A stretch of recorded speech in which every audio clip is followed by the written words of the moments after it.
Praise the Lord. सभी को जय मसीह। धन्यवाद करते हैं सारे लोगों को समय से जुड़ने के लिए। प्रभु आप सभी को आशीष दे, और जितने भी लोग आज आए हैं प्रभु आप सभी को आशीष दे कि आज एक बार फिर से हम लोग उसकी उपस्थिति में और उसकी महिमा के लिए और उसकी प्रशंसा के लिए है ना आज हम लोग यहाँ पे आए हैं। और मैं हर एक लोगों को धन्यवाद करता हूँ कि जितने भी लोग आज यहाँ पे आए हैं प्रभु एक एक को आशीष दे। और आज के संगति में है ना परमेश्वर आप सभी को है ना इस्तेमाल करने पाए। और आइए हम सारे लोग मिलकर है ना प्रार्थना के साथ हम लोग सभा को शुरू करेंगे। और जितने भी लोग आए हैं सब लोग मिलकर आज प्रार्थना करेंगे और आराधना करेंगे। हालेलुया। आइए अपने आंखों को बंद करेंगे, प्रार्थना कर कर हम लोग इस सभा को शुरू करेंगे। हालेलुया।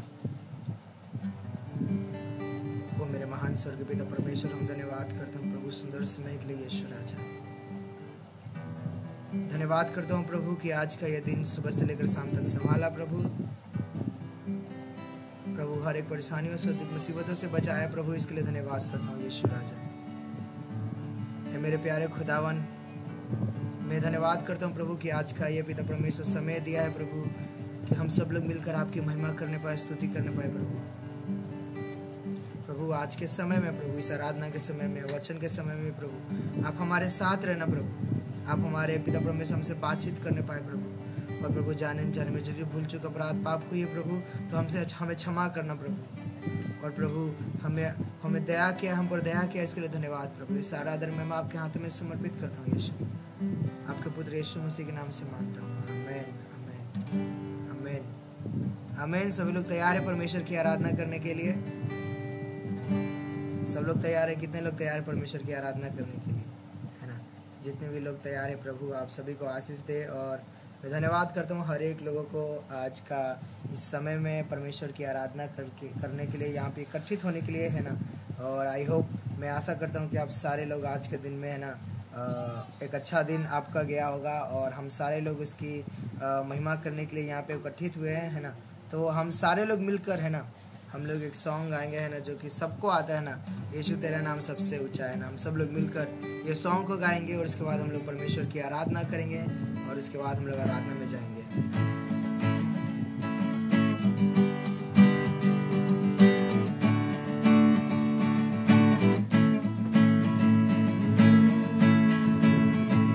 जिस नाम में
स्तुति हो और महिमा हो कि आज के दिन में हम लोग उसकी आराधना करने के लिए यहाँ पे आए हैं। और मैं धन्यवाद करता हूँ हर एक लोगों को कि जितने भी लोग आज यहाँ पे आए हैं, प्रभु आप सबको आशीष दे। और मैं धन्यवाद करता हूँ कि जितने भी लोग आज आए हैं ना, परमेश्वर आप सभी को आशीष दे। और हम सब लोग मिलकर उसकी महिमा और उसकी प्रशंसा करने के लिए आज यहाँ पे इकट्ठित हुए हैं। मैं हर एक लोगों को धन्यवाद करता हूँ कि आप सारे लोग उसकी प्रेजेंस में, उसकी महिमा में है ना, उसकी उपस्थिति में हम सारे लोग आज यहाँ पे हैं। मैं एक एक लोगों को धन्यवाद करता हूँ और परमेश्वर को भी धन्यवाद करता हूँ कि आज का दिन हम लोग को दिखाया है कि हम लोग उसकी महिमा के लिए इस्तेमाल करने पाए। हालेलुया। आइए हम सब लोग मिलकर अपने आंखों को बंद करेंगे, हम लोग धन्यवाद करेंगे, है ना। और प्रभु से कहे, प्रभु है ना, वचन में भी कहा है कि हजारों जुबानें मिलकर है ना, एक दिन हर एक लोग घुटने टेकेंगे और हजारों जुबानें कहेंगे, है ना, कि यीशु तू क्या है, यीशु तू खुदा है, यीशु तू सच्चा परमेश्वर है। हालेलुया। हम सब लोग मिलकर अपने दिल को खोलकर परमेश्वर को धन्यवाद करेंगे और परमेश्वर की आराधना करेंगे। हालेलुया।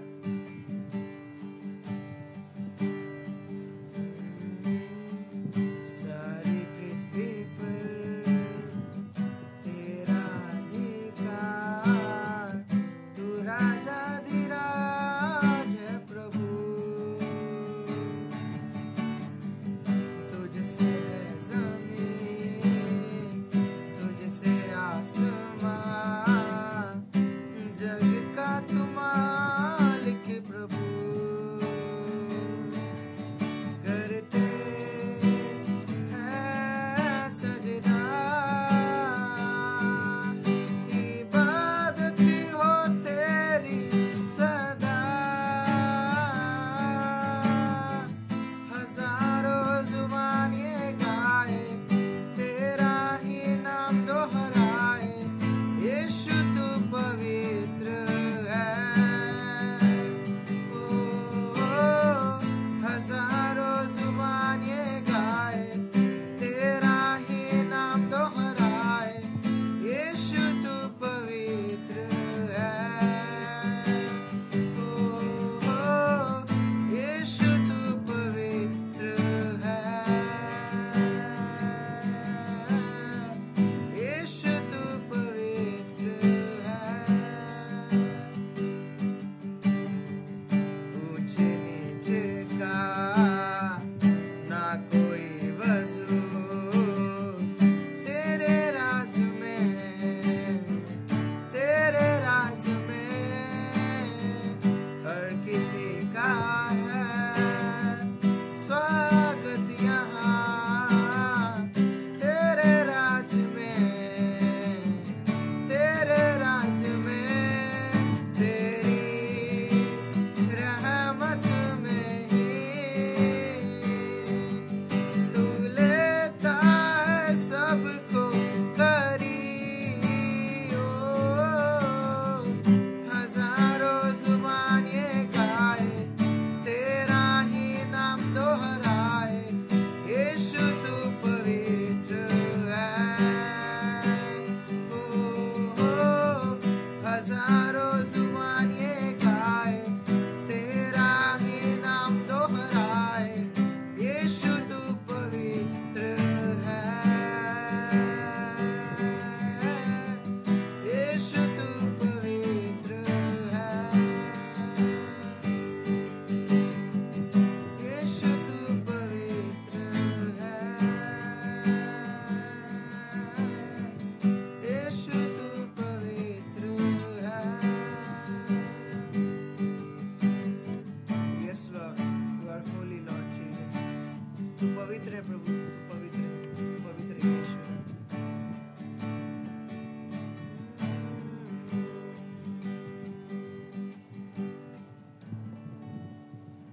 प्रभु हम तेरा धन्यवाद करते हैं प्रभु, तेरे आने से हमारी जिंदगी बदल गई प्रभु। तेरे आने से प्रभु हमारे जीवन में उजियारा आया है प्रभु। हम तेरा धन्यवाद करते हैं यीशु, तेरा धन्यवाद करते हैं यीशु। तेरे करीब आने से जिंदगी मेरी बदल गई। यीशु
से दूर हुआ था।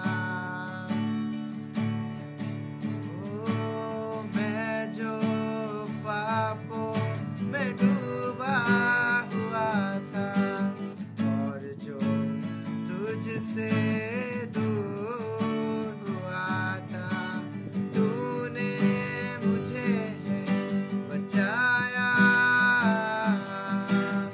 अपनी राह पर चलाया।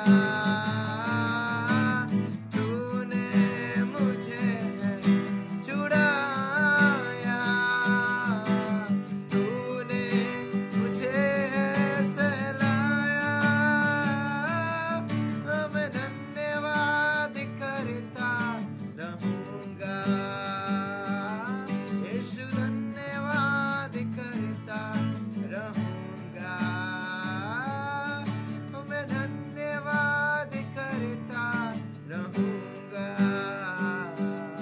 यीशु धन्यवाद करता रहूंगा। धन्यवाद, धन्यवाद,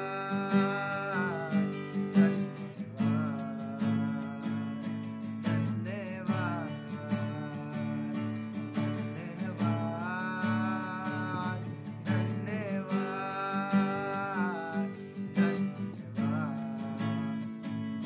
धन्यवाद,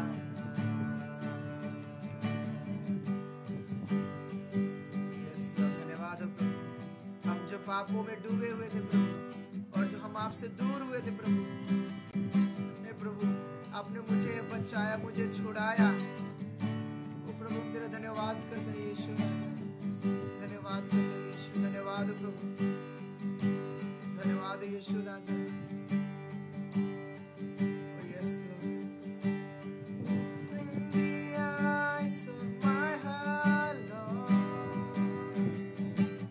Open the eyes of my heart. I want to see you. I want to see you.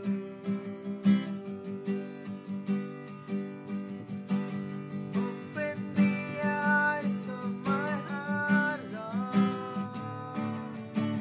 Open the eyes of my heart. I want to see you. I want to see you. To see you high and lifted up,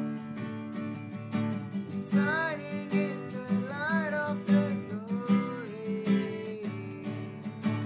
Pour out your power and love as we sing, holy, holy, holy. As we sing, holy, holy, holy. I want to see you.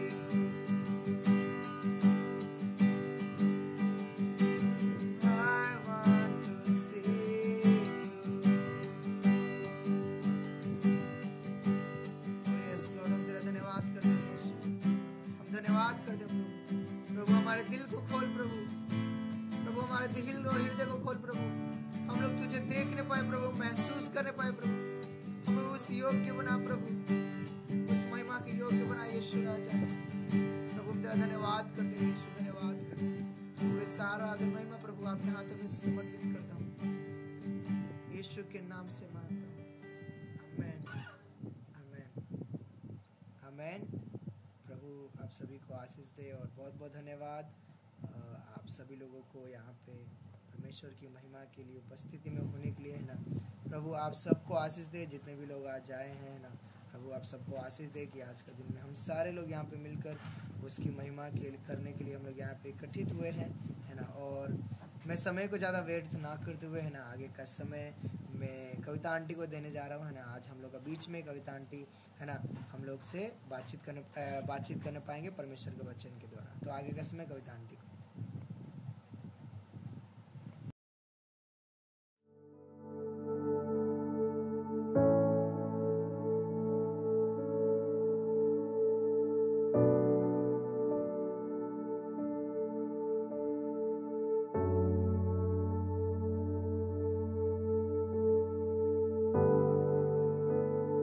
अच्छा, okay okay, sorry sorry. सबको जय मसीह। प्रभु को मैं धन्यवाद करती हूँ कि प्रभु ने फिर से मुझे मेरे जीवन में एक बड़ा सौभाग्य दिया कि आज मैं आप लोगों के बीच में प्रभु के वचन से बातचीत करूं, है ना। तो ये प्रभु की सबसे बड़ी अनुग्रह है, हम पे आशीष है कि प्रभु अपने कामों के लिए मुझे इस्तेमाल करते हैं, है ना। तो ये इसलिए हम प्रभु को धन्यवाद देते हैं, पवित्र आत्मा से प्रार्थना करते हैं कि पवित्र आत्मा आप मेरे मुख पे, मेरे वचन पे, मेरे शब्द पे, मेरे आवाज पे प्रभु आप विराजमान होइए, ताकि जो कुछ भी मैं बोलूं पिता, सब कुछ प्रभु आपकी ओर से हो। प्रभु आपका वचन हो, आपके शब्द हो, आपकी आवाज हो प्रभु। प्रभु पवित्र आत्मा आइए, मेरी सहायता कीजिए, मदद कीजिए, ताकि मैं जो कुछ भी अपने शब्द से बोलूं सब आपकी ओर से होने के लिए प्रभु जी हम प्रार्थना करते हैं। सारी आदर में प्रभु आपको देते हैं, प्रार्थना यीशु मसीह के नाम से मांगते हैं। इसे सुनिए, दया से ग्रहण कीजिए, आमीन।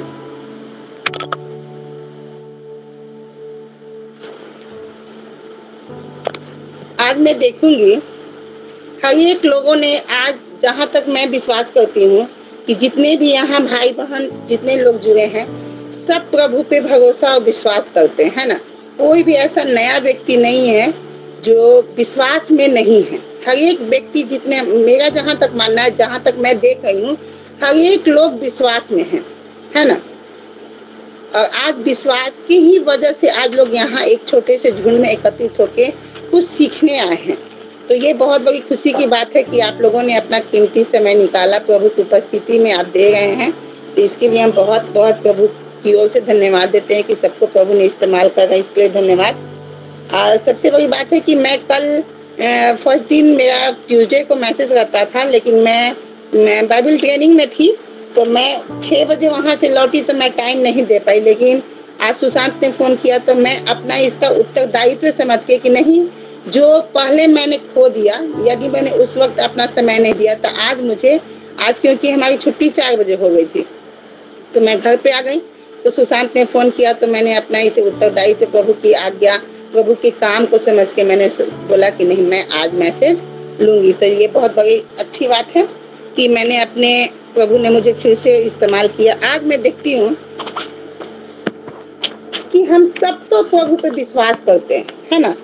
हम सब प्रभु पे मानते भी हैं, भरोसा और विश्वास सब करते हैं, लेकिन प्रभु के अनुसार हम अपने जीवन को बिताते हैं या नहीं। प्रभु जैसे हमसे अपेक्षा करते हैं, जैसा चाहते हैं, वैसा हम बनने का प्रयास करते हैं कि नहीं, या वैसा हम प्रभु की इच्छा के अनुसार चल पा रहे हैं कि नहीं। तो आज इस बहुत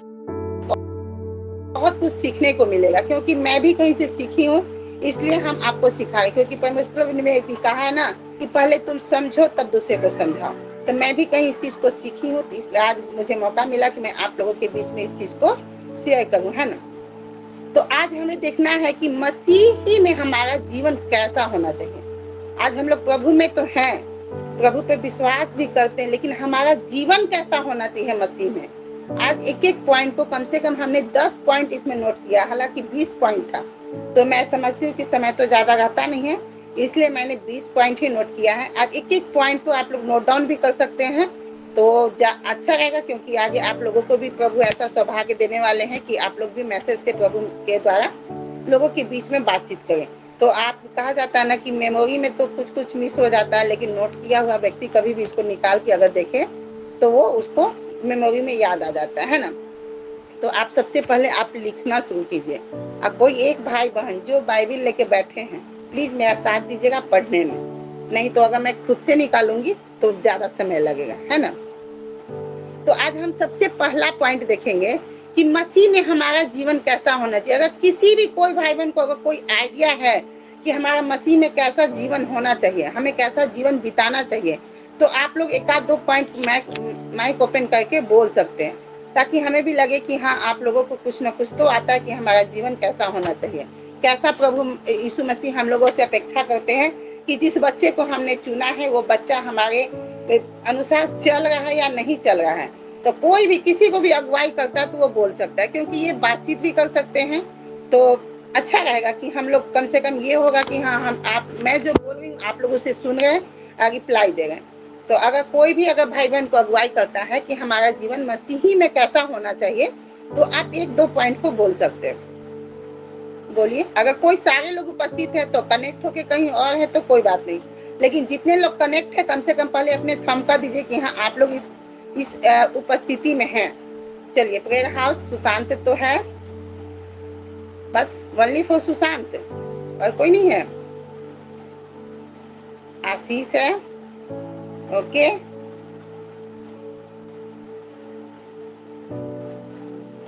कितना कितना बुरा लगता है सुनने में, हमको अच्छा नहीं दिया। यहाँ से ये चीज से क्या पता चला कि आप लोग क्या कर रहे हैं, फॉर्मेलिटी अदा कर रहे हैं। आप जुड़े तो हैं लेकिन प्रभु की उपस्थिति में नहीं है। यहाँ आपने कॉलम को पूरा किया है कि हाँ हम जुड़े हुए हैं, 7 से 8 चलता है, चलिए भाई, कोई ये नहीं कहेगा कि हम नहीं जुड़े, लेकिन आप इस उपस्थिति का फल नहीं उठा पा रहे हैं। जो लाभ आपको मिलना चाहिए वो लाभ से आप क्या है, वंचित हो रहे हैं। तो यहाँ पे ऐसा क्या, हमको ऐसा क्यों लगा है कि मैं बोल रहा हूँ लेकिन सुनने वाला कोई नहीं है। चलो, लेकिन परमेश्वर ने कहा है कि जहाँ भी मेरे नाम से 1-2 जन इकट्ठे हो वहां मैं उपस्थित होता हूँ। कम से कम 2-3 लोग जीवित है। मैं इस चीज के लिए खुश हूँ कि राहुल जीवित है, सुशांत जीवित है, आशीष जीवित है और प्रभु की उपस्थिति में है। कोई बात नहीं, मैं 3 लोगों के लिए ही इस मैसेज को बताऊंगी। जिसको पाना होगा वो पा लेगा, जिसको खोना होगा वो खो देगा, है ना। तो आज हम सबसे पहला पॉइंट देखेंगे कि किसी ने ये बताया नहीं ना कि मसीह में हमारा जीवन कैसा होना चाहिए। कोई 1-2 पॉइंट शेयर कीजिए आप लोग, कोई भी, एनीबॉडी, कोई भी बोल सकते हैं। मसीह में हमारा जीवन कैसा सोचते हैं।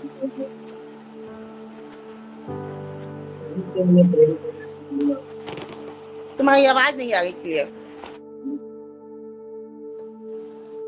मैं सभी से प्रेम करना चाहिए और परमेश्वर का वचन पढ़ना चाहिए और लोगों को बताना चाहिए प्यार के बारे में।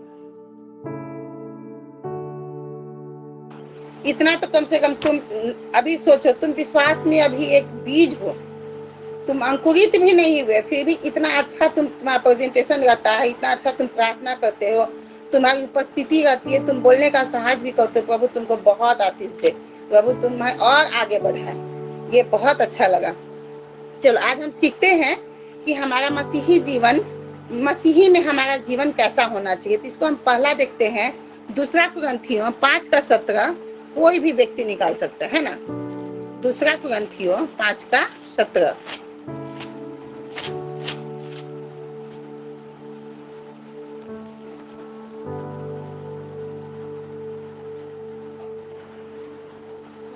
कोई भी पढ़िए। कोई मसीह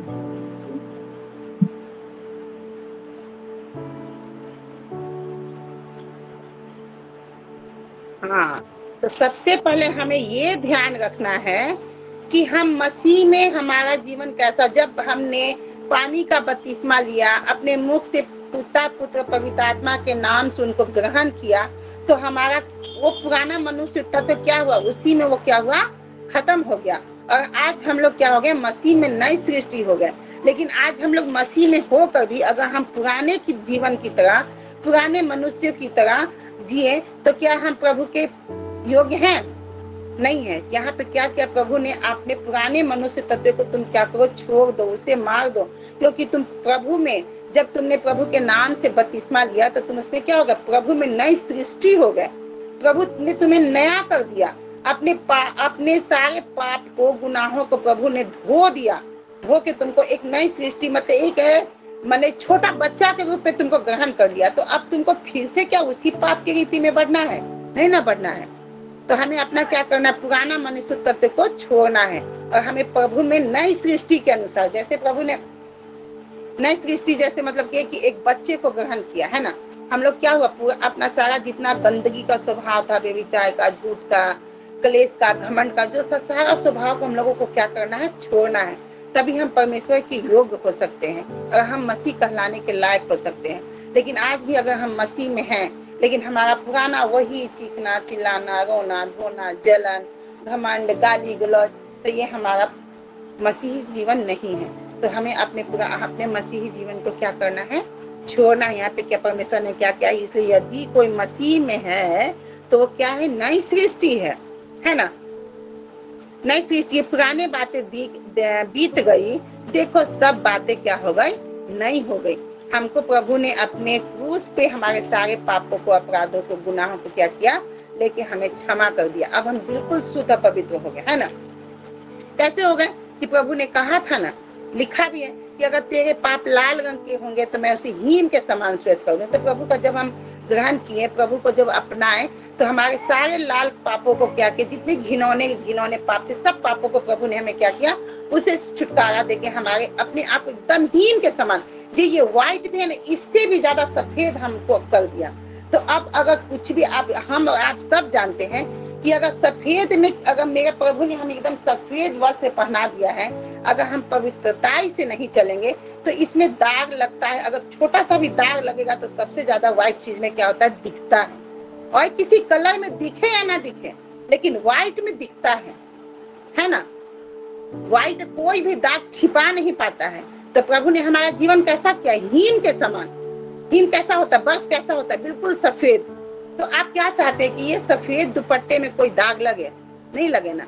जब हम मसीह में आ गए हैं तो हम अपने दामन को, अपने स्वभाव को, अपने व्यवहार को बिल्कुल नई सृष्टि की तरह हमको बचा के चलना है, ताकि हम परमेश्वर की योग्य, जैसा प्रभु ने हमें ये वस्त्र पहनाया है, हम उसको बिल्कुल वैसा ही रखें। तो हमारा जीवन कैसा होना चाहिए, बिल्कुल नई सृष्टि की तरह होना चाहिए। जैसा प्रभु ने हमें दिया है, नया जीवन दिया है, उस जीवन में कोई भी दाग लगने देना नहीं चाहिए। हमको प्रयास करना है। लेकिन हम तो मनुष्य है ना, भूल चूक होती है, लेकिन वो पाप नहीं करना है जो प्रभु नहीं चाहते। इतना तो ज्ञान आ गया ना कि हमें कौन कौन से पाप करने से प्रभु ने मना किया है। तो ठीक है, तो पहला हम क्या देखते हैं कि हम नई सृष्टि हो गए हैं। मसीही लोग में मसीह का जीवन कैसा होना चाहिए, पहला हम नई सृष्टि हो गए, इसलिए हम अपने पुराने मनुष्य तत्व को क्या करना है, छोड़ देना है। ठीक है, अब दूसरा पॉइंट देखते हैं, पहला पत्रस 1:15, कोई भी पढ़िए।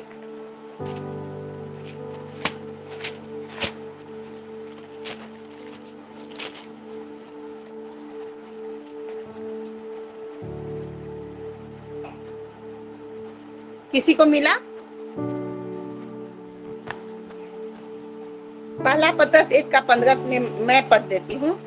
पर जैसा तुम्हारा बुलाने वाला पवित्र है, वैसे ही तुम भी अपने सारे चाल चलन में पवित्र बनो, है ना। यहाँ पे प्रभु ने क्या कहा है कि हमारा बुलाने वाला परमेश्वर कैसा है, पवित्र है ना। पवित्र है, बिल्कुल पवित्र है, उसमें कोई भी दोष नहीं है, क्योंकि हमारा परमेश्वर पवित्र पवित्र परमेश्वर है। तो हमें भी कैसा बनना चाहिए। अगर मेरा पिता बहुत अच्छा है, अगर उसके बच्चे खराब होके उनके पिता के सामने आके कोई बोले आपका तुम्हारा बच्चा ये है वो है, ऐसे करता वैसे करता, तो क्या मेरे पिता को अच्छा लगेगा? उनको बहुत बुरा लगेगा। तो पिता ने हमें अपने हाथों से सिरजाया ना, अपने रूप पर समानता बनाया। तो हमें अपने परमेश्वर की, जैसा मेरा कहा जाता है कि जैसा पिता होता है वैसा ही उसके बच्चे भी को होने चाहिए। तभी तो पिता का नाम ऊपर होता है ना, तभी तो पिता का नाम ऊंचा उठता है। वो गर्व से अपने बच्चे को उनका चौड़ा सीना होता है। तो हमारे पिता पवित्र हैं, लेकिन अगर हम पवित्रताई से नहीं चले, हम आज भी गंदी गंदी कामें करें, तो क्या हमारे पिता को अच्छा लगेगा? नहीं अच्छा लगेगा। हमारे पिता बहुत दुखी हो जाएंगे।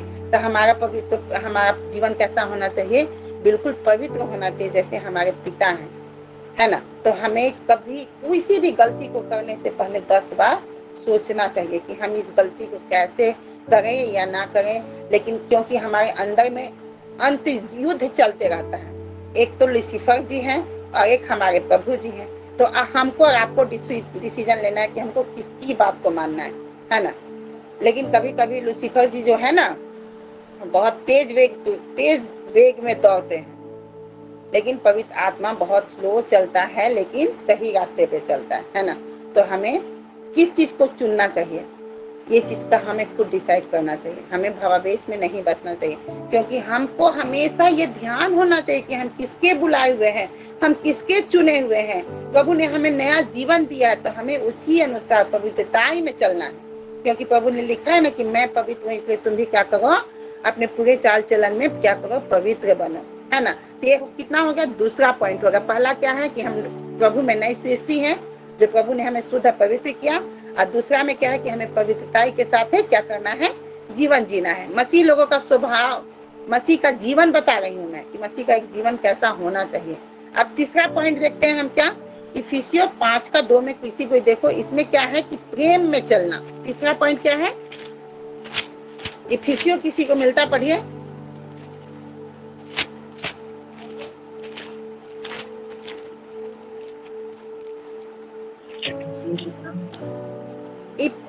इफिसियों 5:2।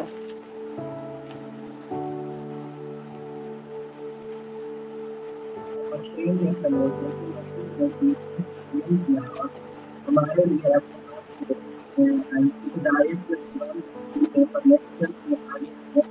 करके बलिदान करते। यहाँ पे कितना अच्छा वचन है कि प्रेम में चलो जैसे मसीह ने भी तुमसे प्रेम किया और हमारे लिए अपने आप को सुखदायक सुगंध के लिए परमेश्वर के आगे भेंट करके बलिदान कर दिया, है ना। तो प्रभु ने हमसे कितना अनोखा प्यार दिखाया, कितना अनोखा, मतलब कि आज हम जिससे जन्म भी लिए हैं, जिसके साथ भी रहते हैं, वो भी सारी सृष्टि में वैसा प्यार कोई कर ही नहीं सकता जैसा परमेश्वर ने हमसे प्रेम किया।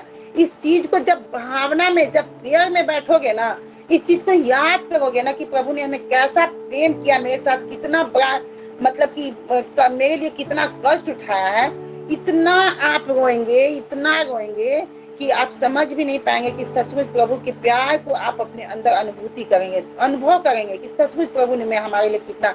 उस समय अपने पाप को याद करना कीजिएगा कि प्रभु ने हमारे पापों के लिए, क्योंकि प्रभु में हमारे निष्कलंक निष्पाप थे, वो सिर्फ हमारे पापों के कारण, क्योंकि जो दृष्टि में पाप है वो तो अधिक है ही, लेकिन जो हमारे नजर में जो हमने पाप किया वो तो है ही अधिक है, लेकिन जो जाने अनजाने में वो उससे भी अधिक पाप है।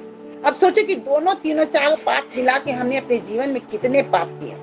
अब वो सारे पापों के लिए कष्ट किसने उठाया? मेरे परमेश्वर ने उठाया।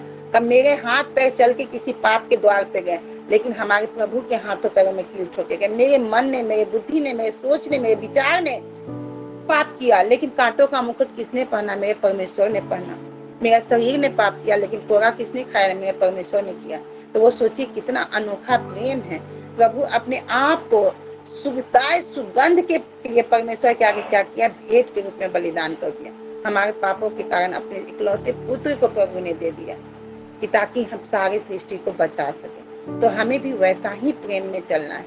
चाहे हम लोग नहीं, अगर हमसे नहीं होता है, ठीक है, हम अगर कोई व्यक्ति बोलता है कि आप प्रेम करती कि नहीं, अगर जब वचन को सुनते हैं, कहीं महफिल में अगर हम बैठते हैं, तो उस समय हमें किसी में कमी नहीं दिखता, किसी में नहीं। रियल बताते हैं, जब हम किसी वचन को सुनते हैं तो हमको लगता है नहीं सब सही है, सबसे ज्यादा गलत कौन है? तब मैं हूँ। वहां पे सबसे ज्यादा कमी हमको आप में दिखता है। रियल बताते हैं कि ये पाप हम करते हैं, ये पाप हम, वो सब उस समय पता नहीं क्यों वचन सुन के हमको ऐसा क्यों लगता है कि सबसे ज्यादा गलती मेरे अंदर है, हमको सुधरने की जरूरत है। इसी तरह हम आप लोग से भी बोलते हैं, इस चीज को अनुभव कीजिए कि सबसे ज्यादा गलत हम हैं, हमें सुधरने की जरूरत है। जब तक हम नहीं सुधरेंगे तब तक किसी को सुधार नहीं सकते।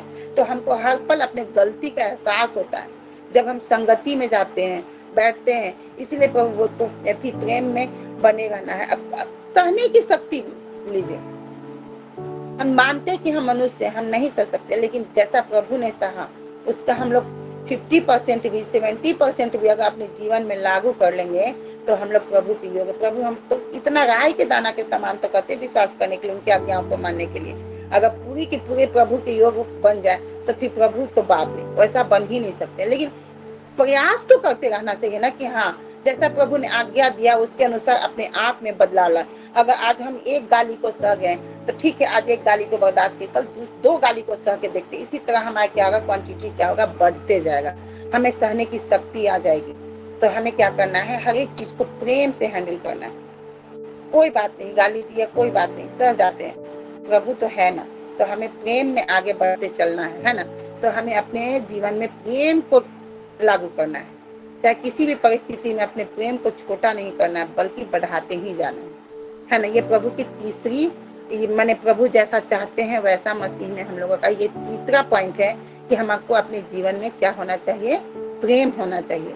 किसी भी व्यक्ति के साथ कैसा भी हो, अगर मन मुटाव भी हो जाता है उसको देख के नाक मुंह मत चमकाओ, कोई बात नहीं, तुम्हारा ये स्वभाव है, लेकिन हम अपने स्वभाव को ऐसा नहीं करेंगे। तो पहले खुद में स्वभाव को बदलना है। इसलिए पहले हम अपने आप को, हम क्या बोले कि सबसे ज्यादा गलती हमको खुद में दिखता है, तो हम पहले खुद सुधारने का प्रयास करते हैं। इसलिए पहले आप लोग से भी कहते हैं कि आप लोग भी अपने अंदर की गलती, अगला व्यक्ति आपका गलती जाने या ना जाने, लेकिन आप खुद इस चीज को फील करते हैं कि मेरे द्वारा क्या गलत हुआ। अगर आप किसी को गलत शब्द बोल के आते हैं, अगर वो व्यक्ति आपको इग्नोर कर दिया, वो हार गया, लेकिन फिर भी जो शब्द आपने बोला, वो शब्द को सिर्फ आप याद कर सकते हैं, आप अनुभव कर सकते हैं कि मेरे द्वारा क्या गलत हुआ।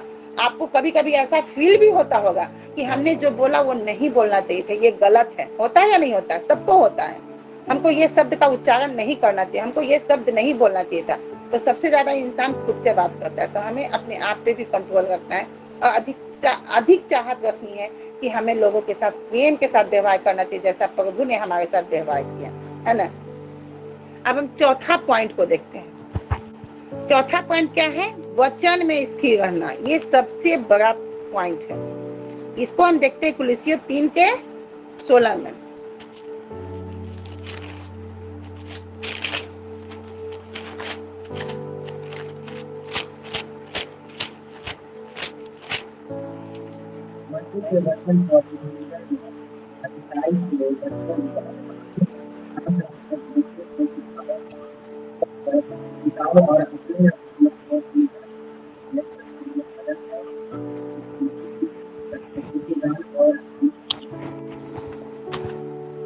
हाँ, यहाँ पे देखिए कितना अच्छा वचन है कि मसीह के वचन को अपने हृदय में अधिकार से बसने दो, अधिकार से बसने दो, और सिद्ध ज्ञान सहित एक दूसरे को सिखाओ और चिताओ, और अपने अपने मन में अनुग्रह के साथ परमेश्वर के लिए भजन और स्तुति और आत्मिक गीत गाओ।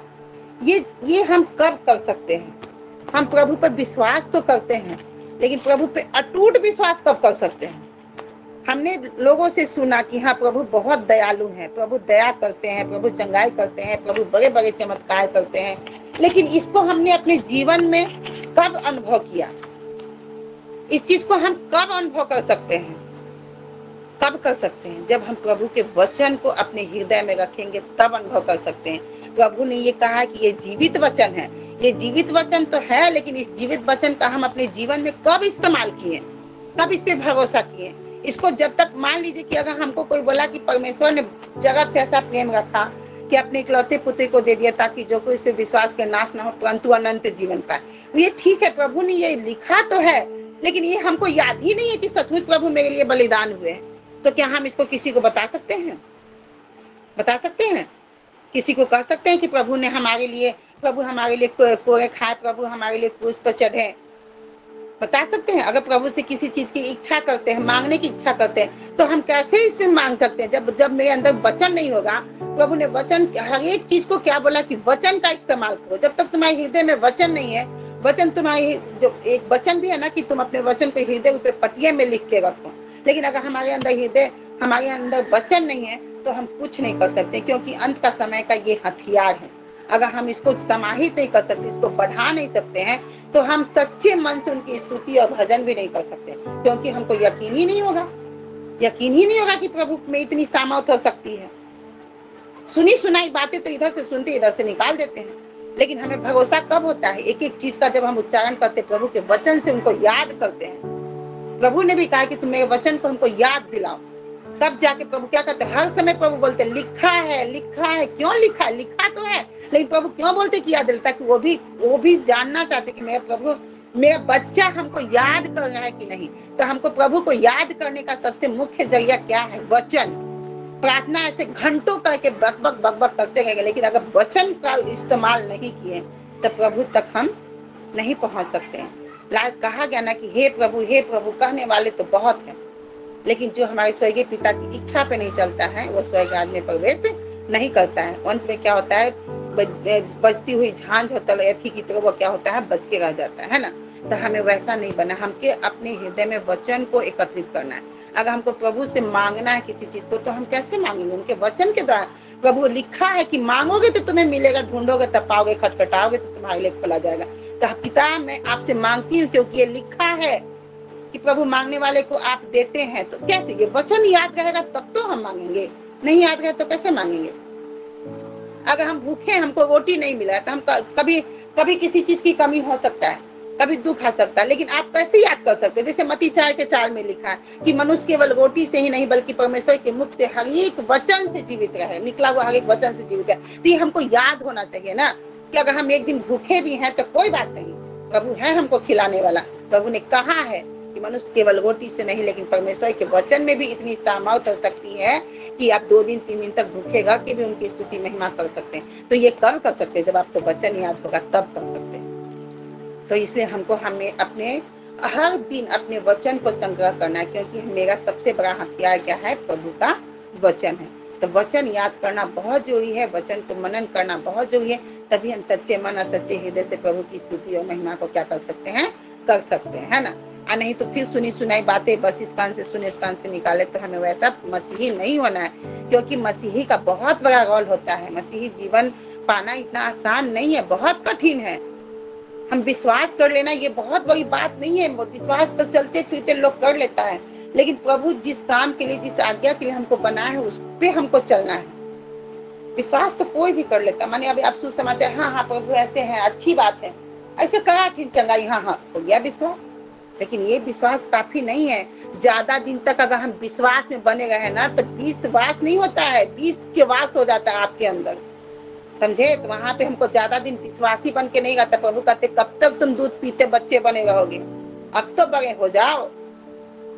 तो हमें क्या करना है? हम बड़े कब होंगे? जब प्रभु का वचन याद करेंगे, प्रभु की महिमा करेंगे, प्रभु की संगति में बने रहेंगे, तब तो प्रभु के राज की बढ़ोतरी के लिए काम करेंगे। नहीं तो बस वैसे बैग टांगे गए, चर्च गए, चर्च से घरे आ गए, काफी तक हम प्रभु को तो जानते हैं, प्रभु पे विश्वास करते, कुछ नहीं होने वाला, कुछ नहीं। क्योंकि हम भी बहुत मीटिंग अटेंड करते हैं, बहुत कुछ सीखते हैं, आप भी तब भी हमको लगता है कि हम कुछ नहीं जानते, हम जीरो है, 0.0 है। मेरे जीवन में अभी तक कोई ऐसा चीज नहीं है कि हम प्रभु के, हमको लगा कि हाँ हम प्रभु के काम को कर रहे हैं, ऐसा नहीं लगता हमको। सबसे ज्यादा कमी हमको अपने अंदर दिखता है कि आज हम 4 साल से विश्वास में हैं, 5 साल से विश्वास में हैं, लेकिन अभी भी हम प्रभु के कार्य में सटीक नहीं है। तो हमको अंदर से ये चीज बहुत दुख देता है, खोखला करता है, समझे। तो हमें क्या करना है? अपने वचन में मजबूत होना है, तभी हम क्या कर सकते हैं? प्रभु के राज के लिए काम कर सकते हैं। अगर हम किसी को सुसमाचार ही सुनाने गए, वहां पे अगर हम किसी को सुसमाचार सुना रहे, तो वहां पे हमको वचन से भी तो लोगों से बात करना, कि प्रभु ने कहा है कि सत्य को जानेगो तो सत्य तुम्हें स्वतंत्र करेगा। तो ये वचन याद रहेगा तब तो बोलोगे कि प्रभु हम आपको सत्य बताने आए हैं, ये अंधकार से आपको बचाने आए हैं। तो हमको वचन तो याद होना चाहिए। इसलिए प्रभु क्या कि मसीही लोगों को क्या करना चाहिए? वचन को याद करना चाहिए, वचन उनके जीवन में होना चाहिए और वचन के अनुसार कार्य करना चाहिए, है ना। अब हम 5वां पॉइंट को देखेंगे। 5वां पॉइंट देखेंगे, 1 थिस्सलुनिया 5:17।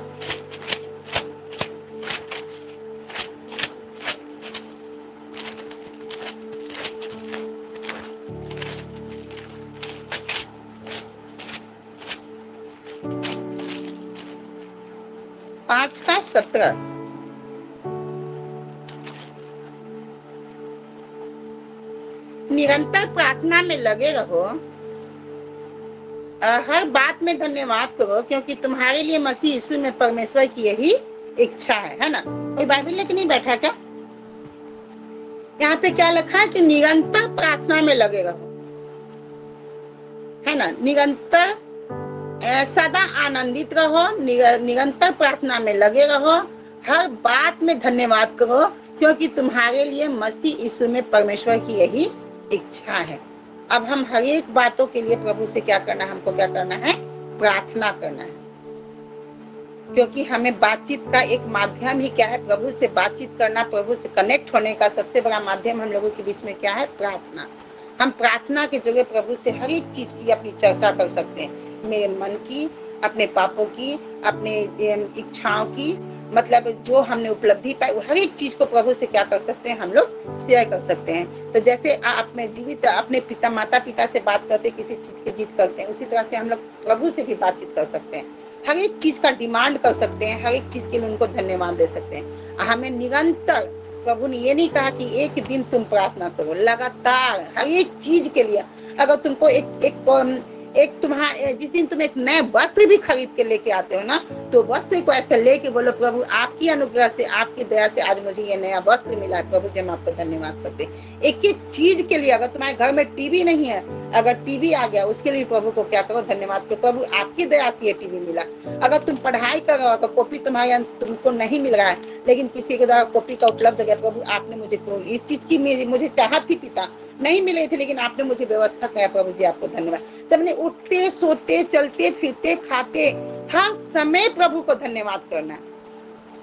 प्रार्थना ऐसा नहीं है कि आप सिर्फ बैठ के ही प्रार्थना कर सकते हैं। आप बाइक से चल रहे हैं, पैदल चल रहे हैं, लोगों के साथ चल रहे हैं, आप कभी भी अपने मन में प्रभु से बातचीत करते हुए चल सकते हैं। हम कभी भी कहीं भी रहें, लेकिन हमको जब भी ऐसा लगता है हम कहीं भी हैं, कुछ ऐसा पॉइंट आ रहा है, प्रभु से हम बात किए, प्रभु इस जगह पे हम जा रहे, प्रभु आप पवित्र आत्मा मेरी अगुवाई कीजिए, ताकि जो शब्द मुझे बोलना है उसकी मुझे आप प्रभु मेरी सहायता कीजिए।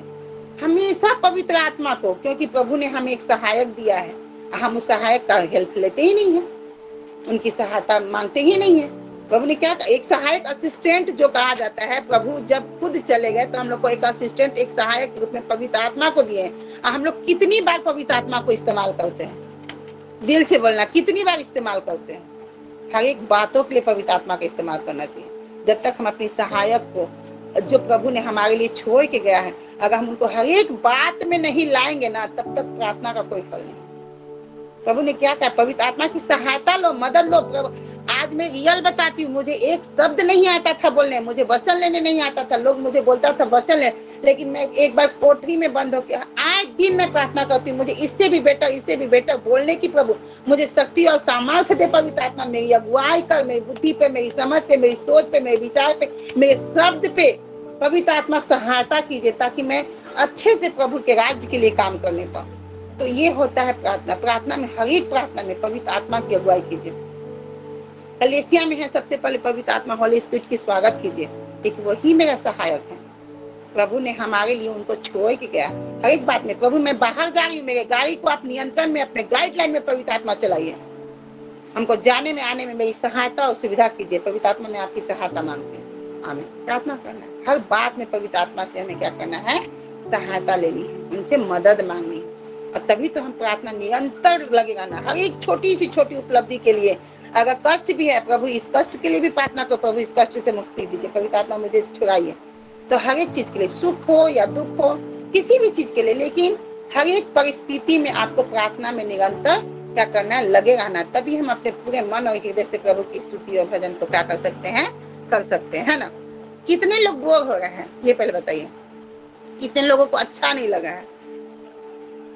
सबको अच्छा लगा। चलिए, प्रभु को बहुत बहुत धन्यवाद कि सारे लोग सुन रहे हैं। अब हम छठा पॉइंट को देखते हैं कि मसीही लोगों के जीवन में ये छठा पॉइंट को हम देखते हैं ना, कि क्या होना चाहिए। गलातियों 5:22 निकालिए कोई भी।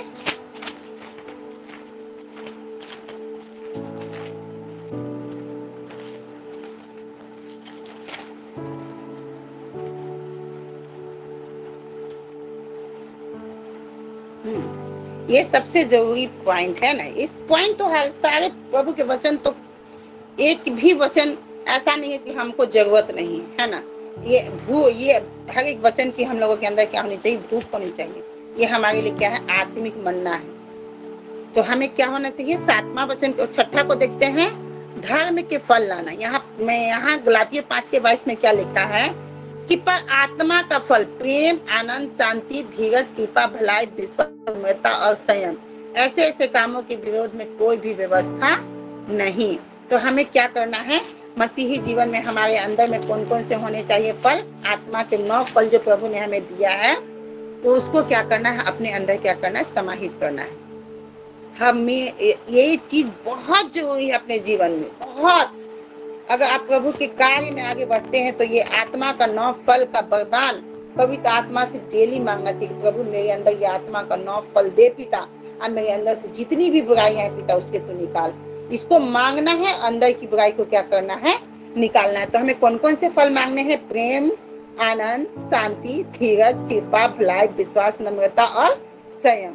ये 9 फल को हमें क्या करना है, प्रभु के मसीही लोगों के जीवन में होना चाहिए। तभी हम प्रभु के राज्य के लिए काम अच्छे से कर सकते हैं। अगर इसमें से एक भी हमारे अंदर कमी हो गई तो हम पूर्ण रूप से प्रभु के राज्य में काम नहीं कर सकते हैं। तो हमें ये चीज को अपने अंदर बिल्कुल समाहित करने की जरूरत है, तभी हम लोग बहुत दूर तक प्रभु के राज्य के लिए काम कर सकते हैं, है ना। अब 7वां पॉइंट देखना है, फिलिपियो 2:3 पढ़िए कोई भी। फिलिपियो 2:3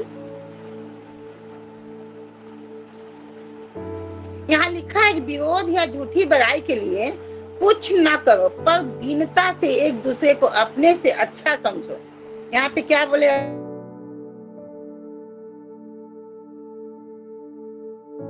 मैं कहीं भी जाती हूँ, प्रभु का वचन सुनती हूँ, बताती हूँ, किसी में कोई बुराई नहीं दिखता है।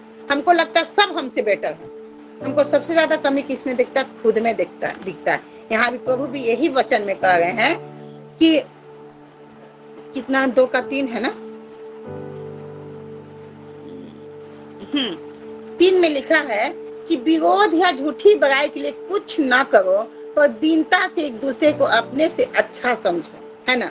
ये नहीं कि हमें बहुत आता है, हम तो बहुत अच्छा जानते हैं, अगला व्यक्ति को तो कुछ नहीं आता है। अगर आपके पास आता है, आपको नॉलेज है, तो आपका प्रभु ने क्या कहा कि अगर तुम्हारे पास समझ है तो लोगों को समझाओ, लोगों को चिताओ, है ना, अपनी बुद्धि को बांटो। लेकिन यहाँ पे प्रभु ने क्या कहा कि अपनी बड़ाई खुद मत करो कि हम बहुत अच्छा जानते हैं, लोग में कुछ नहीं जानता है। तब तो फिर वहां पे क्या आएगा, तुम्हारे अंदर क्या हो जाएगा? अहंकार आ जाएगा, घमंड आ जाएगा। तो यहाँ पे क्या करना, हमें अपने आप को बड़ा नहीं करना है, अपने आप को ये नहीं करना है कि हम जो जानते हैं से कोई नहीं जानता। अपने आप को क्या करना है? छोटा करना है। और लोगों को अगर आपको आता है तो एक दूसरे को अपने से अच्छा समझ कर उसे क्या करना है? सिखाना है। यहाँ से हमको किसी को भी छोटा नहीं समझना है, बल्कि अपने से लोगों को क्या करना है? बड़ा समझना है। यहाँ पे प्रभु ने भी वही चीज कहा कि विरोध या झूठी बड़ाई के लिए, किसी के विरोध करने के लिए या झूठी बड़ाई के लिए कुछ न करो, पर दीनता से एक दूसरे को अपने से अच्छा समझो। दीनता से, घमंड से नहीं, मतलब क्या बोले, एकदम नम्रता से अपने अंदर एकदम ये सोचो नम्र कि नहीं, अच्छा है, सब कोई अच्छा है। आज हम लोग मसीह के में जाते हैं तो वहां पे एक दूसरे में बहुत प्रेम दिखता है, तो वही प्रेम होना चाहिए। कोई एक दूसरे को ये नहीं करता कि उसको किसी को छोटा नहीं समझना चाहिए, हर एक को अपने समान, अपने तुल्य समझना चाहिए कि नहीं, ये भी उसी योग्य है ना। अब आ गया आपका 8वां पॉइंट। यहाँ पे 8वां पॉइंट में देखते हैं यूहन्ना, टाइम हो गया क्या? अभी 2 मिनट बाद चले, 2-3 पॉइंट में देख लूंगी। यहाँ यूहन्ना 14:15 निकालिए कोई भी।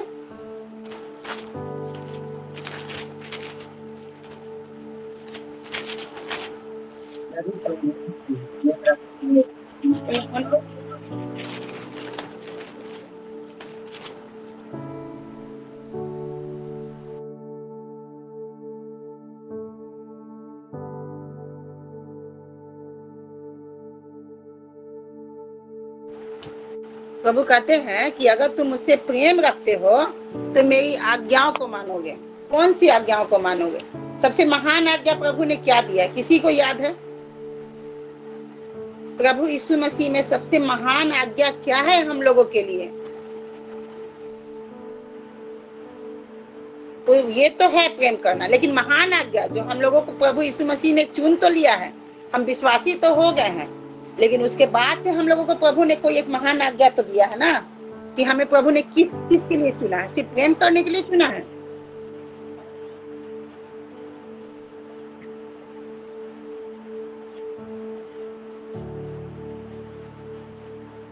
हाँ, सबसे महान आज्ञा है ये। अगर हमने क्या प्रभु क्या बोलते हैं ना कि अगर अंत के समय में बहुत सारे लोग उठ के खाएंगे, क्या प्रभु मैंने आपके नाम से लोगों को चंगाई नहीं दिया? प्रभु आपके नाम से लोगों को मैंने चेला नहीं बनाया, विश्वास में मैंने विश्वास में नहीं लाया, लोगों को ये नहीं किया। लेकिन प्रभु बोलते हैं नो, तुमने चंगाई तो किया, प्रार्थना तो किया, कलेसिया तो चलाया, लेकिन मेरी आज्ञाओं को आपने नहीं माना। प्रभु क्या चंगाई के लिए हम लोगों को चुने हैं? प्रभु ने ये कह के गया, प्रभु ने हमें ये आज्ञा दी है क्या कि तुम जाओ खाली लोगों को चंगा करो, बीमारों को चंगा करो, कोहियों को चंगा करो? ऐसा दिया है? बोला क्या? हमको मुख्य काम क्या दिए हैं? प्रभु जाओ, जाति जाति लोगों को सुसमाचार सुनाओ, उन्हें पिता पुत्र पवित्र आत्मा के नाम से क्या करो? बपतिस्मा दो, और उन्हें क्या करो, चेला बनाओ, विश्वासी मत बनाओ। चेला बनाने के लिए कहीं भी पूरे बाइबल में आज लोग विश्वासी बोलता है ना कि हम विश्वासी हैं, तो ये बहुत सोचिए, आप ज्यादा दिन तक विश्वासी बन के रह रहे हैं तो आप नाग के समान हैं, आप कभी भी किसी को डस सकते हैं। पूरे बाइबल में अगर कहीं भी जी के कोई बता दे कि प्रभु यीशु ने लोगों को कहा है कि तुम जाके विश्वासी बनाओ, कहीं भी जिक्र नहीं है। सब जगह प्रभु यीशु मसीह ने क्या कहा कि जाओ जाति जाति लोगों को क्या करो, तुम सुसमाचार सुनो उन्हें और चेला बनाओ। चेला चेला एक लीडर, जैसे प्रभु यीशु मसीह ने अपने 3.5 साल की सेवकाई में उनके पीछे कितने लोग चले, 5,000 7,000 लोग चला, लेकिन प्रभु यीशु मसीह ने भी उन सब में से 12 चेलों को नियुक्त किया था। प्रभु यीशु ने मसीह भी अपने जाने के पहले लोगों को नियुक्त कर दिया था, उनको हर एक काम के लिए, उनको जैसा वो खुद करते थे वैसा लोगों को वो सिखा के गए थे कि मेरे बाद तुम ये काम करोगे। आज वही 12 चेले ने आज पूरे सृष्टि पे सुसमाचार को सुनाया कि नहीं सुनाया, सुनाया कि नहीं सुनाया। तो आज हम लोग का भी कोई उत्तरदायित्व नहीं कि विश्वासी बने रहना है, चर्च आना है फिर चले जाना, चर्च आना है चले जाना है, यही करना है कि हम लोगों को चेला बनाना है।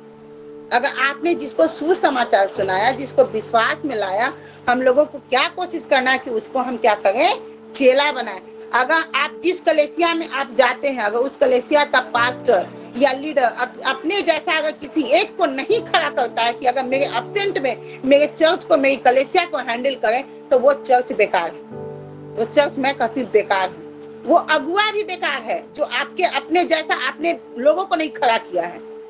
कि ताकि अगर जिस दिन चर्च के पास्टर का अगर तबीयत खराब हो जाए, वो नहीं है, उस दिन तो सारे विश्वासी लोग विष की तरफ लेके बैठे रहेंगे, कुछ नहीं कर पाएंगे ना, क्योंकि उन्होंने अपने अनुसार किसी को बनाया नहीं है, किसी को अपना उत्तरदायित्व नहीं दिया है। वो तो बाप बन के बैठे, वो तो दादा परदादा बनने का उनको शौक ही नहीं है, उनको तो शौक ही नहीं है ना कि हम तो सिर्फ बाप का हमको पोस्ट मिल गया तो हम बापे बने। अरे इससे भी बड़ा कोई पोस्ट है, आप अगर किसी को पैदा कर देते हैं अपने जैसा तो आप दादा बन गए, अगर वो किसी को पैदा कर दिया तो आप परदादा बन गए। लेकिन ये किसी को सोचना ही नहीं, वो सोचता है अगर मैं किसी को चेला बना दूंगा तो वो तो हमसे आगे निकल जाएगा। लेकिन हर एक पास्टर का ये गुण होना चाहिए, चाहे हर एक जो जितने लोग सुसमाचार सुनाते हैं, विश्वास में जिसको लेके आते हैं, उसको लीडर बनाने का गुण होना चाहिए।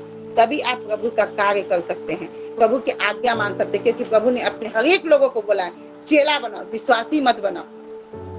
सुसमाचार सुना के उसको क्या करना है, सुसमाचार सुनाना ही बहुत बड़ी बात है। सुसमाचार सुना दिए, उसको विश्वास में ले आया, बस उसको छोड़ दिए, तो क्या ये प्रभु के राज की बढ़ोतरी के लिए काम हुआ?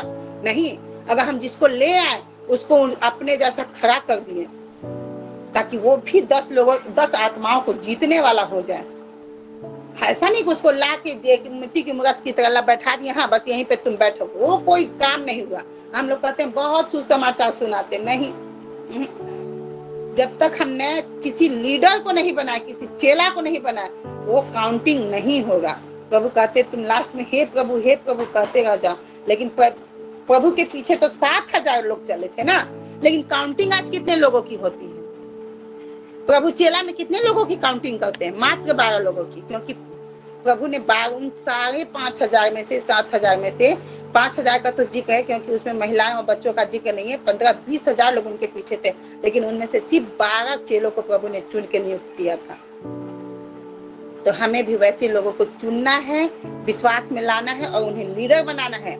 जैसा आप सीखे वैसा उनको सिखाना है। तो यहाँ पे पहले अपनी भी शिक्षा सही होनी चाहिए, आपने भी प्रभु की आज्ञा पे मानना चाहिए। जैसा आप हैं, जैसा हमारा पिता पवित्र था, वैसे हम भी पवित्र बने, अपने चेलों को भी पवित्र बनाए। जैसा हम प्रभु के रास्ता पे चल गए, वैसे हम अपने चेलों को भी प्रभु के रास्ता पे चलना सीखा। तभी हम प्रभु के राज के लिए, बढ़ोतरी के लिए काम कर सकते हैं, अन्यथा नहीं कर सकते हैं। तो हमें प्रभु की सबसे महान आज्ञा पे फोकस करना है। ऐसे तो बहुत सारे भजन गाते हैं, भजन गाए, वचन को भी पढ़े, वचन भी हम आपको प्रचार करें, लेकिन अगर मेरे द्वारा अगर एक आत्मा भी नहीं बची, अब अगर हम उसको बचा भी लिए, सुसमाचार सुना भी दिए, विश्वास कर भी लिया, लेकिन वो चेला नहीं बना, वो किसी को आत्मा जीतने वाला नहीं बना, तो वो मेरे लिस्ट में काउंटिंग नहीं होगा। तो हमें चेला बनाने पर फोकस करना है, विश्वासी बनाने पे नहीं, है ना। हम सुसमाचार सुना के उसको विश्वास में लेके तो आएंगे, लेकिन उसको हम लीडर बना के छोड़ेंगे, ताकि वो भी आगे चल के नए नए आत्माओं को जीतने वाला होने पाए। तो हमारे अंदर ये मसीह गुण होना चाहिए। आज बड़े बड़े पास्टर लोग आते हैं, इतने पैसे खर्च करते हैं, हम लोगों को सिखाते हैं। क्यों सिखाते हैं? 200 300 आदमी को सिखाते हैं। उनको विश्वास कहीं ना कहीं है कि इसमें 10 अगर लीडर भी बन गए तो उनको एक, सोचिए कितना बड़ा ये हुआ। आज लोग बोला हम 3 हजार लोगों को बपतिस्मा दिया। आज वहां एक क्वेश्चन पूछा जा रहा था, एक पास्टर को उठाया गया, वो बोले कि हमने 3,000 लोगों को बपतिस्मा दिया। तो उन्होंने बोला 3,000 को बपतिस्मा दिया, सुसमाचार सुनाया, बहुत अच्छी बात है। आपने लीडर कितने को बनाया?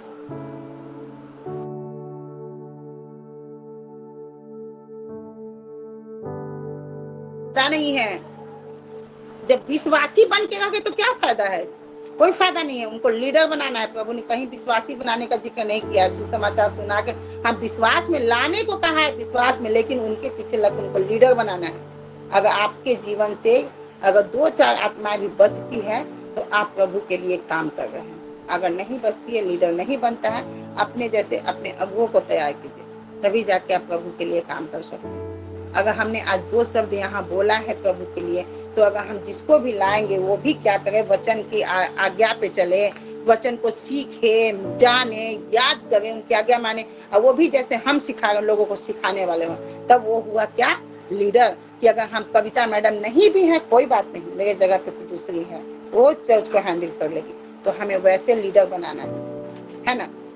तो हमें प्रभु की ये भी आज्ञा, ये भी हमारे मसीही जीवन में होना चाहिए कि हमें विश्वासी के साथ साथ उनको लीडर भी बनाने की जरूरत होनी चाहिए। पॉइंट बहुत है, टाइम खत्म हो गया, इसलिए मैं नेक्स्ट में पूरे पॉइंट को डील कर दूंगी। ओके, वचन को सुनने के लिए सबको बहुत बहुत धन्यवाद। प्रभु सब आप सबको आशीष दे कि इतनी धैर्यता पूर्वक कम लोग हैं, जितने भी हैं, जितने प्रभु को वचन को सुने, प्रभु सबको आशीष दे, और साथ साथ मुझे भी बोलने के लिए आशीष दे। चलिए मैं प्रार्थना करती हूँ। सर्वशक्तिमान परमेश्वर पिता, प्रभु जी मैं आपको धन्यवाद देती हूँ पिता की सुबह से लेकर पिता आपने मुझे संभाला पिता, हर जगह आने जाने में मेरी सहायता और मदद किया पिता। संध्या के समय में प्रभु अपनी उपस्थिति में मुझे इस्तेमाल किया पिता, ये सौभाग्य देने के लिए पिता हम आपको धन्यवाद देते हैं पिता परमेश्वर। जो भी प्रभु वचन से बातचीत करने के लिए प्रभु आपने मुझे इस्तेमाल किया पिता, इसके लिए प्रभु जी हम आपको कोटि कोटि धन्यवाद देते पिता कि आपने मुझे उस योग्य समझा पिता। पवित्र आत्मा मेरी आपने बोलने में, समझाने में मेरी आपने सहायता की पिता, हम आपको धन्यवाद देते हैं प्रभु। जो भी वचन सीखे पिता वो खुद प्रभु हम अपने जीवन में प्रभु लागू करने पाए पिता, और ये लागू करके प्रभु आपके लोगों तक पहुंचाने पाए पिता, ताकि वो लोग भी प्रभु आपकी राज की बढ़ोतरी के लिए पिता बढ़ चढ़ के आगे आने पाए पिता, और हर एक लोग प्रभु मिल के प्रभु आपकी राज्य की महिमा के लिए काम करने पाए पिता। प्रभु जी हम प्रार्थना करते हैं और हम विश्वास करते हैं पिता कि जितने लोग प्रभु इस वचन को सुने पिता, आप उनके जीवन में काम कीजिए पिता, ताकि एक एक लोग प्रभु लीडर के रूप में प्रभु आपके सामने उभर के आने पाए पिता। एक एक लोग प्रभु जी एक एक गांव को, एक एक राज्य को, एक एक देश को, एक एक गली मोहल्ले को जीतने वाले होने पाए पिता, एक एक आत्माओं को जीतने वाले और आपकी उपस्थिति में लाने वाले होने पाए पिता। प्रभु जी हम प्रार्थना करते हैं हर एक बातों के लिए प्रभु जी हम आपसे प्रार्थना करते हैं और धन्यवाद देते हैं पिता कि प्रभु आपने हम सबको प्रभु इस्तेमाल किया पिता, इसके लिए प्रभु जी धन्यवाद देते हैं। प्रार्थना सुनने के लिए, उत्तर देने के लिए पिता हम आपको धन्यवाद देते हैं। सारी आदर महिमा प्रभु हम आपको देते हैं। प्रार्थना इस मसीह के नाम से मांगते हैं।